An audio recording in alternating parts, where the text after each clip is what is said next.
Welcome back to the history of the Industrial Revolution. This week, we'll be focusing on the main leaders, the significance of various inventions of the Industrial Revolution, and the overall impact of the revolution from the 19th century to today. The Industrial Revolution was the invention and wide use of machines to do work once done by hand. It swept the Western world throughout the 18th and 19th centuries. The demand for goods and the increase in population and the agricultural revolution all drove people towards manufacturing were only some of the factors that sparked the Industrial Revolution. Oh, looky here. Chew. For those who don't know, I am the James Watt. Yes, you may know me for the unit of electric measurement, and yes, you may use my last name for dealing with your light bulbs and such, but did you know I invented the steam engine in 1765, and it drove the Industrial Revolution? No! During my time, my steam engines were used to move machines that makes man look useless. In addition, my machines are still used to help run your nuclear power plants. Without my steam engine, everything would still be powered by animals, wind, and water. My engine even helped to make weaving and spinning cotton easier. Speaking of cotton, that reminds me. What the heck? Eli Whitney! Yes! You get cotton, you all get cotton. Yes, 'tis me. I am the Eli Whitney. After graduating from Yale, I stayed with Catherine Green on her plantation, where we learned about cotton production.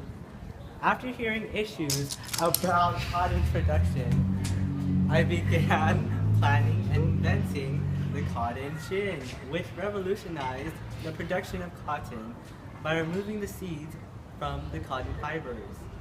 Since my invention benefited agriculturally, it gave slave owners a reason to own more slaves, overall increasing the production of goods.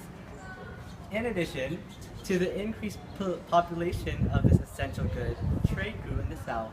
However, those pesky patent laws restricted me from profiting from the cotton gin. Anyways, do not be like that pesky farmer and use my cotton gin.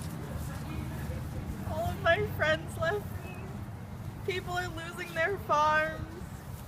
Everything is changing. Being a farmer isn't easy. We didn't even have the seed drill or horse hoe until 1701, thanks to Jethro Tull. Now everyone is going to the city since being evicted due to the Enclosure Acts, and the farmers are being forgotten about. I will say though, the Enclosure Acts brought about new agricultural methods like crop rotation and livestock breeding improved. This is all thanks to the scientific farmers. We helped spark the Industrial Revolution, but we never seem to get any thanks. The birthplace of the Industrial Revolution, Britain, contained a variety of goods such as coal, iron ore, that were essential for the industrialization. Demand for goods increased, leaving merchants in need for higher production. Hence, workers were in high demand, leaving men and children to work long hours in dangerous factories until two philosophers spoke their minds. Factory life isn't a good life. All we do is work. Your average day in the life of a factory worker consists of we, the employees, and not the employers, waking up every morning at 4 a.m. to get ready and make our ways to the factory. We work for 9 hours straight, and then we have a brief lunch break that only lasts around 30 minutes. After that, we work again, but by this time we'd be beyond exhausted, and our adult overseers often whipped us so that we could stay late. After another 9 hours of work, we are finally released, and we can go to our homes to rest and wait to relive the cycle again. Us employees are paid very, very little, and we're forced to work in horrible conditions. Most factories we work in aren't even lit or clean.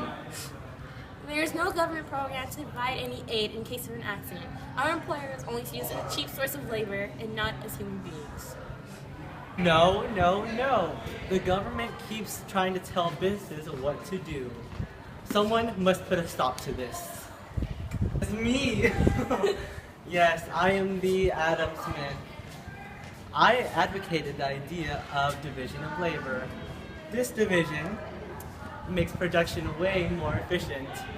These two ideas were essential to the Industrial Revolution. It encouraged the government to let businesses do what they wanted to do, and my second idea helped businesses get efficiency out of their workers. My ideas only wanted the best for all. Yes, hello. I am the Karl Marx, the world-famous German philosopher, the father of communism. After studying philosophy at the University of Berlin, I partnered with Frederick Engels to create a 23-page pamphlet called the Communist Manifesto. This writing introduced the world to our radical type of socialism, Marxism. I've always thought that the capitalist system would fail. The haves and the have-nots are always warring. This conflict would eventually cause a revolt. The workers would then control the government, causing a period of cooperation, a classless society. This is why we need a government that is equal. The people would own all the means of production. Private property would cease to exist, and everything would be shared equally. Though I published my works in 1848, my work is still causing revolutions today. Why, hello again. So, to sum it all up, the Industrial Revolution was a movement in which agricultural and manufacturing methods were improved. Although industrialization improved efficiency of manufacturing and led to great wealth of some people, many were left in the dust. The overall impacts that can be seen now from the revolution is the increased population and the urbanization of our world.